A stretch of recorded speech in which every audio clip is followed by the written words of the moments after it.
Assalamualaikum warahmatullahi wabarakatuh. Halo teman-teman, perkenalkan nama saya Junal Nur Pambudi dari kelas 11 Hazen. Jadi pada kali ini saya ingin memberikan sedikit analisis saya mengenai buku novel Moga Bunda Disayang Allah, karya Terelie. Tentunya teman-teman sudah tahu ya siapa itu Terelie. Ya, seorang penulis buku yang luar biasa. Namanya sudah terkenal di mana-mana dengan ribuan karyanya yang sangat-sangat memanjakan para pembacanya dengan diksi-diksi yang begitu indah. Dan kali ini di tahun 2006 beliau menerbitkan sebuah buku berjudul Moga Bunda Disayang Allah. Jadi sedikit fun fact, buku ini tuh sebenarnya sudah diadaptasi menjadi sebuah film ya teman-teman. Tapi di tahun tersebut kemungkinan film tersebut itu kalah sama film-film yang lebih populer atau lebih familiar daripada film ini, karena setelah saya cari tahu di data-data di internet, filmnya itu ditayang di bioskop itu sekitar 2013, dan ya banyak sekali orang-orang yang tidak tahu mengenai film dari yang diadaptasi dari buku ini. Jadi ya kemungkinan filmnya atau di filmnya itu kurang laku, sehingga karena ya mungkin kalah sama film-film yang sedang ngetrend di zaman itulah ya. Mungkin itu sebagai perkenalan awal kita mengenai buku ini, dan kita lanjut ke sinopsis serta inti dari video ini. Let's go. Oke, kita lanjut ke bagian sinopsis teman-teman. Jadi sinopsis dari buku ini adalah menceritakan tentang Melati, seorang anak berusia 6 tahun yang memiliki penyakit dan menyebabkan dia itu menjadi orang tuna netra dan rungu, alias dia tidak bisa berbicara dan tidak bisa mendengar serta tidak bisa melihat. Bayangkan di usianya yang baru menginjak 6 tahun ini teman-teman, dia harus merasakan betapa kosong dan gelapnya dunia. Padahal harusnya di usia itu dia tuh harusnya sudah mulai belajar bermain dan mengenal lingkungan sekitarnya. Tapi karena kekurangan yang ekstrim itu menyebabkan dia hanya bisa memendam seluruh perasaannya di kepala dan hatinya dan meluapkan emosinya secara brutal ke lingkungan sekitarnya. Oleh karena itu di sini itu orang tua dari Melati itu bahkan sampai menyewa perawat demi bisa menjaga Melati baik-baik saja. Karena apabila ada sesuatu, Melati kan tidak bisa melihat ya teman-teman, sehingga membuat dia itu hanya bisa merasakan. Dan setiap dia merasakan sesuatu yang tidak mengenakkan, bahkan hanya sebuah sentuhan kecil itu bisa membuat dia marah, lalu meluapkan emosinya di sekitar. Bisa lempar piring, lempar gelas, bahkan menghancurkan kaca jendela. Dan itu cukup membuat ibunda daripada Melati ini prihatin, sedih, dan juga kecewa. Namun orang tua dari Melati ini tidak putus asa teman-teman. Ya, akhirnya mereka mencoba berbagai solusi lewat mencari dokter, perawat, bahkan hingga pengobatan sampai Singapura. Namun semua tidak menemukan jalan terang di mana ada perubahan dari Melati. Hingga pada suatu hari ketika ibunda dari Melati ini sudah benar-benar putus asa, beliau ingat dia ada seorang pemuda yang memiliki sebuah keajaiban, bukan keajaiban sih, kayak memiliki sebuah kelebihan di mana dia itu dengan anak-anak bisa sangat-sangat terikat. Meskipun baru kenal beberapa hari ya, itu langsung memiliki ikatan batin yang kuat teman-teman. Yang pemuda itu bernama Karang. Nah, Karang ini kelak akan jadi guru sekaligus pembimbing Melati, sehingga dia bisa mengenal dan berkomunikasi di dunia nyata. Namun sayangnya Karang ini memiliki sebuah luka trauma yang cukup berat teman-teman dengan anak-anak. Karena pada ada insiden kapal yang menenggelamkan hampir 18 anak, karena pada waktu itu terjadi badai cukup besar sehingga menyebabkan kapal yang mereka tunggangi ketika sedang berlibur itu tenggelam. Dan hal itu membuat trauma yang cukup dalam bagi Karang, sehingga akhirnya Karang memutus seluruh koneksinya dengan orang luar dan berusaha untuk tidak mengenal apa itu anak-anak. Dan dari sini ketika suatu hari Bunda Haka itu menemui Karang, tentunya lewat dengan berbagai negosiasi, hingga akhirnya Karang pun mau menjadi membimbing daripada Melati ini. Dan ketika membimbing Melati untuk bisa berkomunikasi dengan dunia, tentunya pasti banyak sekali cobaan dan tantangannya, teman-teman. Tentu tidak mudah bagi Karang untuk melatih seorang anak kecil, yang tentu saja anak kecil itu mudah ngeyel, mudah marah, mudah, dan di usia segitu ya, dengan kondisi yang membuat Melati tertekan, tentunya Melati akan melakukan perlawanan yang cukup keras apabila ada seseorang yang bahkan mencoba untuk berkomunikasi dengannya. Hingga pada suatu hari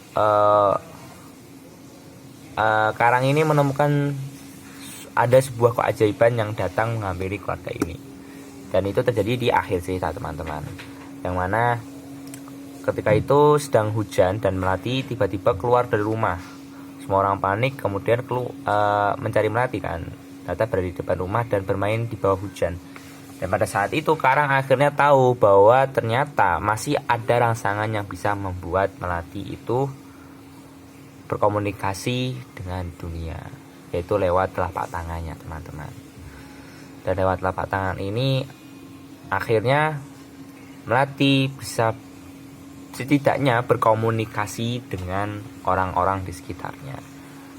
Akhirnya bisa membuka jalur di mana Melati yang awalnya hanya bisa memendam seluruh pertanyaannya, kini bisa meluapkannya ke semua orang.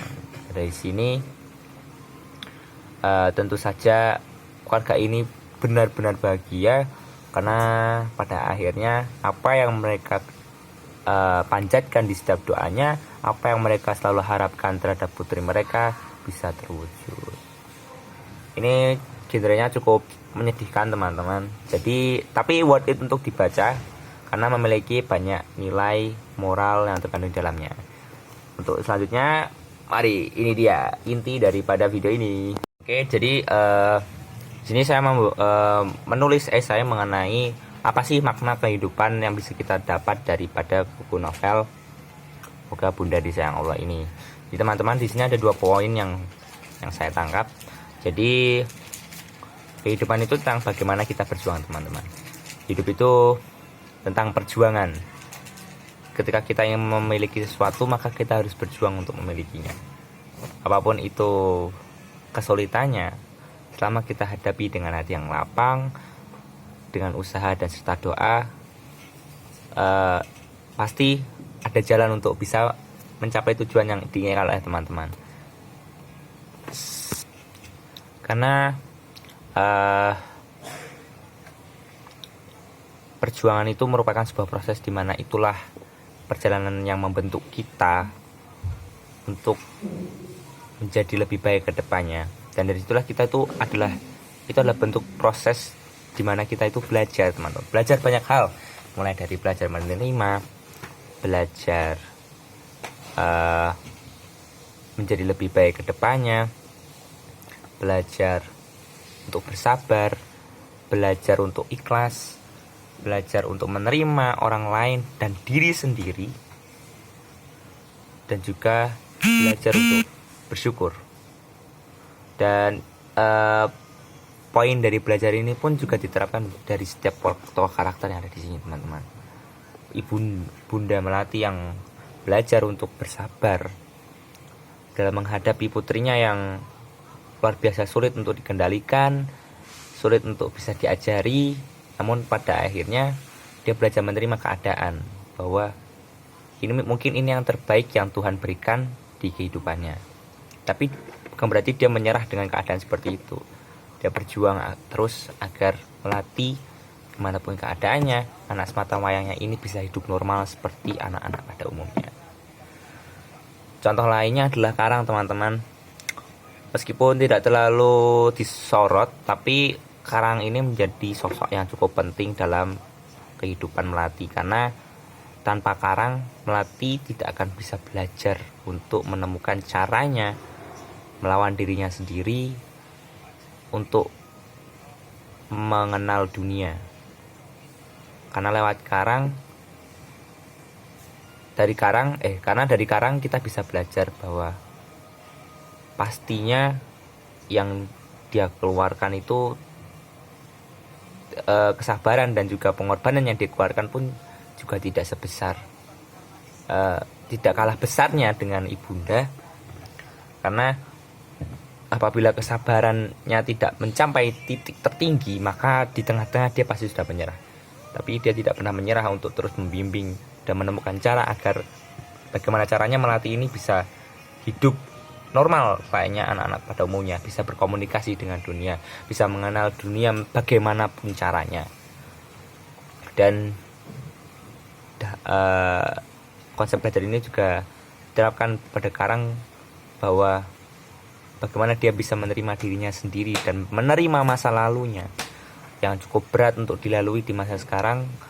Namun karang ini belajar untuk melupakan dan berbaikan dengan masa lalunya, sehingga di masa sekarang dan masa depannya tidak terganggu oleh masa lalunya, namun justru dia belajar dari kesalahan, bahwasanya dan hal ini yang membuat dia semakin bertekad untuk menjadi sosok yang bisa membahagiakan seluruh anak di dunia. Dan terakhir, tentu saja tokoh utama kita yaitu Melati adalah sebuah bentuk perjuangan yang luar biasa, jatuh bangunnya untuk bisa kembali mengenal dan berbicara dengan dunia, meskipun dengan keterbatasan yang cukup ekstrim, tapi dia tidak menyerah begitu saja, sehingga dia pada akhirnya bisa berkomunikasi, berbicara, tertawa. Seluruh pertanyaan yang selama ini dia pendam akhirnya bisa ia keluarkan dan terjawab satu persatu, karena dia tidak mau menyerah pada keadaannya seperti itu. Dan itu yang diajarkan oleh Terelie dalam buku novel ini, teman-teman. Dan satu poin lain yang saya temukan adalah bagaimana hidup itu adalah tentang bagaimana kita bersyukur, teman-teman. Mungkin sebagian dari kita itu seringkali lupa untuk bersyukur karena ya kita mudah terlena oleh kehidupan. Dan tentu saja ada sebuah sifat alami yang selalu dibawa manusia sejak lahir, yaitu sifat rasa tidak pernah puas. Sebenarnya itu bagus karena rasa tidak puas ini akan membuat orang tuh belajar untuk menjadi lebih baik ke depannya. Wah, kok aku cuma berjuang segini nih hari ini, besok aku pasti harus lebih baik lagi. Itu akan menumbuhkan mindset yang bisa menggerakkan seseorang untuk berubah menjadi lebih baik. Namun terkadang hal itu juga bisa merugikan, teman-teman, karena dan membuat kita lupa untuk bersyukur atas nikmat yang telah diberikan kepada kita. Karena dengan kita tidak pernah puas, itu menyebabkan kita mudah iri dengan orang lain yang lebih tinggi, lebih enak hidupnya daripada kita.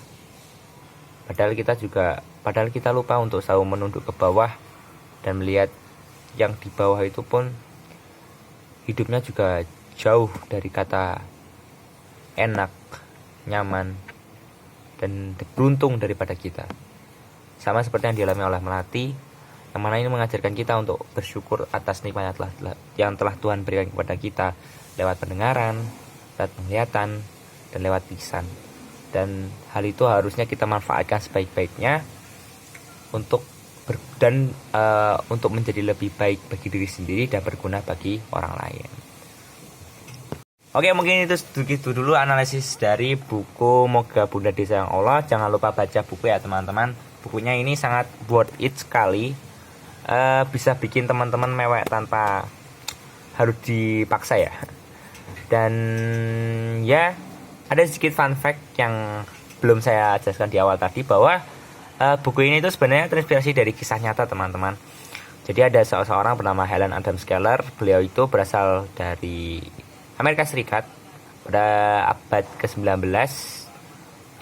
Beliau dikenal sosok aktivis, sosok pembicara, wanita, namun memiliki keterbatasan, yaitu penglihatan dan juga pendengarannya, sama seperti yang dialami oleh tokoh Melati. Namun karena usahanya, bagaimana caranya, perjuangannya agar dia tidak terpuruk dalam gelapnya dunia, akhirnya dia menemukan cara untuk berkomunikasi melalui metode yang tadi digunakan oleh Karang kepada Melati. Dan metode ini tuh sebenarnya ada namanya teman-teman, namanya metode Tadoma. Jadi Tadoma ini tuh rangsangannya lewat ini tangan penderita tunanetra rungu, yang nantinya itu tuh kalau mau buat berkomunikasi itu menempelkan ke bibir orang yang diajak bicara. Jadi lewat getaran ini membuat mereka itu bisa berkomunikasi dengan orang sekitarnya. Jadi tidak menutup kemungkinan bahwa orang yang tunanetra rungu itu tidak bisa berkomunikasi. Selama kita mau berusaha dan berjuang, pasti ada jalan untuk mencapai tujuan kita teman-teman. Mungkin itu sekian nilai moral pada hari ini. Tetap semangat berjuang. Jangan lupa baca buku. Sekian dari saya. Wassalamualaikum warahmatullahi wabarakatuh.